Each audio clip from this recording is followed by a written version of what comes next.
नमस्कार, स्वागत है आप सभी का। एडेड जूनियर शिक्षक भर्ती को लेकर के यहाँ पर बात करेंगे। सीटों का ब्यौरा क्या सभी जिलों से शिक्षा निदेशालय पहुँच चुका है या फिर कुछ जिले अभी शेष रह गए हैं? वही कुल सीटें कितनी हो सकती हैं?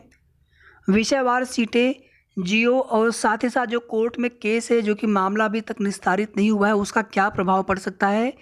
और मेरिट सूची को लेकर के वीडियो को आप लोग पूरा देखिएगा। वीडियो को आप सभी प्लीज़ लाइक शेयर कर दें। साथ ही साथ अगर आपने अभी तक चैनल को सब्सक्राइब न किया हो तो ज़रूर सब्सक्राइब कर लें।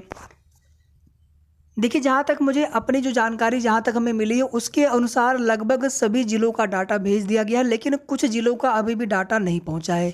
कुछ ऐसे, और ये ज़िले कितने हो सकते हैं बिल्कुल एग्जैक्ट आपको तो नहीं बताए जा सकते, बट ऐसे कई ज़िलों का डाटा 26 तक नहीं पहुँचा था। और इसमें देखिए, जो ज़िले में शिक्षक होते हैं, किसी विद्यालय में कितने शिक्षक हैं, कितने किस विषय के शिक्षक हैं, ये सभी डाटा जो है बीएसए महोदय के पास होता है। लेकिन यहाँ पर क्या था कि रिक्त सीटों की बात हो रही है, मतलब पहले से कार्यरत की नहीं, जो रिक्त सीटें हैं उनमें किन विषय के शिक्षकों की आवश्यकता है, कितनी सीटें खाली हैं। और आप सभी जानते हैं कि Vijay Kiran Anand sir, DG sir काफ़ी स्ट्रिक्ट रहते हैं हर चीज़ों को लेकर के।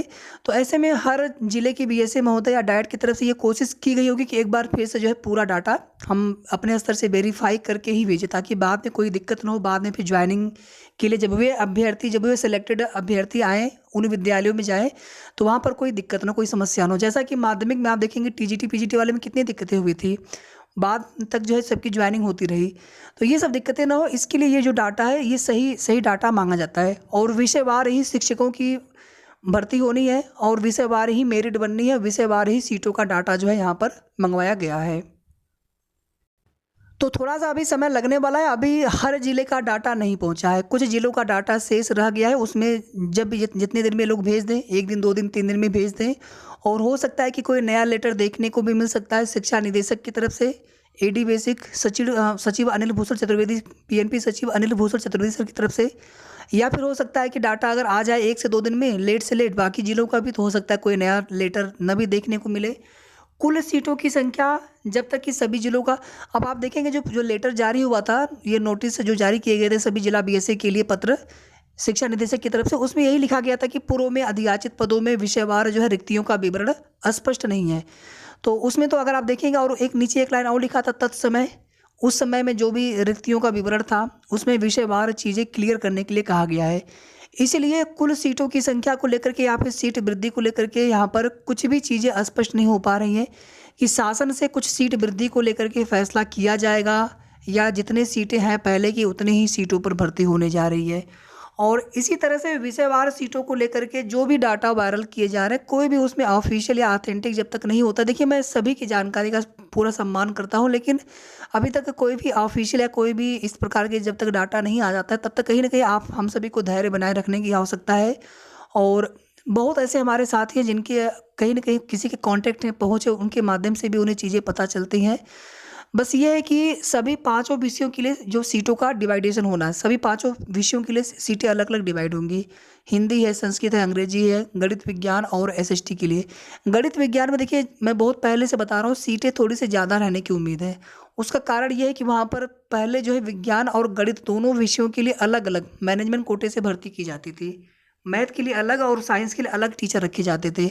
लेकिन इस भर्ती परीक्षा में क्या हुआ कि इसमें दोनों के लिए एक ही टीचर रखे जाने का प्रावधान किया गया है।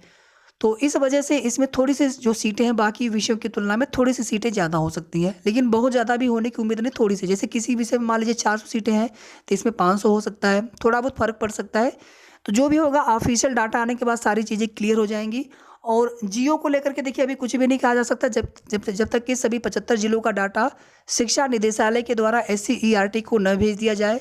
SCERT को जाने के बाद जब तक शासन की सहमति न हो जाए, बेसिक शिक्षा मंत्री जी जो है अन्य अधिकारियों के साथ जब तक मीटिंग न हो जाए फाइनल, आगे के प्रोसेस को लेकर के, रिजर्वेशन को लेकर के, टोटल सीट्स को लेकर के, तब तक जो है जियो नहीं आने वाला है। सारी चीज़ें स्पष्ट होने के बाद ही जियो आएगा।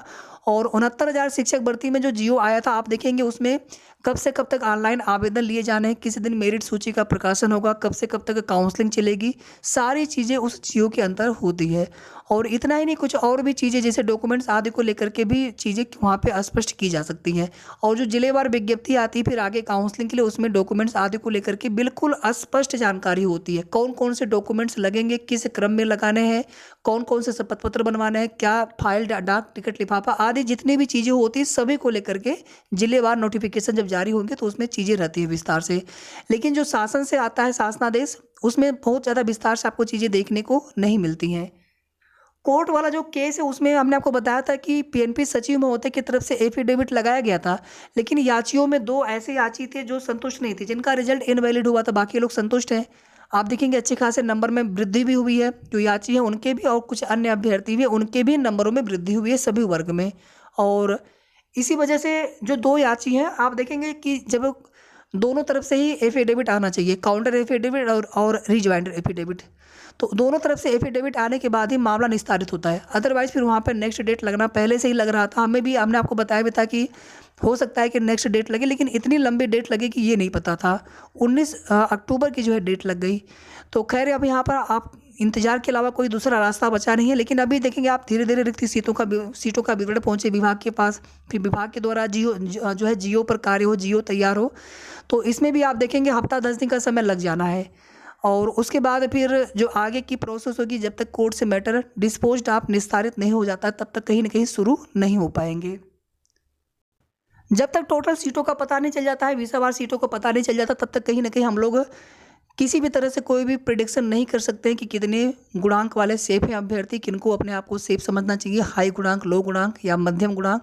तो उम्मीद रख करके चले, और हम लोग यहाँ पर यही प्रार्थना करते हैं, यही प्रे करते हैं कि सीटें अधिक से अधिक हमारी भर्ती को मिल जाए, शासन से अधिक सीटों को भर्ती कराने के लिए सहमति मिल जाए। तो कुल मिलाकर के इतनी ही अपडेट थी एडेड जूनियर शिक्षक भर्ती से संबंधित। आगे की जो भी ऑथेंटिक सही जानकारी होगी आप सभी को समय समय पर हमारे द्वारा सूचित किया जाएगा। ऑथेंटिक और सही जानकारी मिलती रहेगी। धन्यवाद। वीडियो को आप सभी प्लीज़ लाइक शेयर ज़रूर कर दिया करें।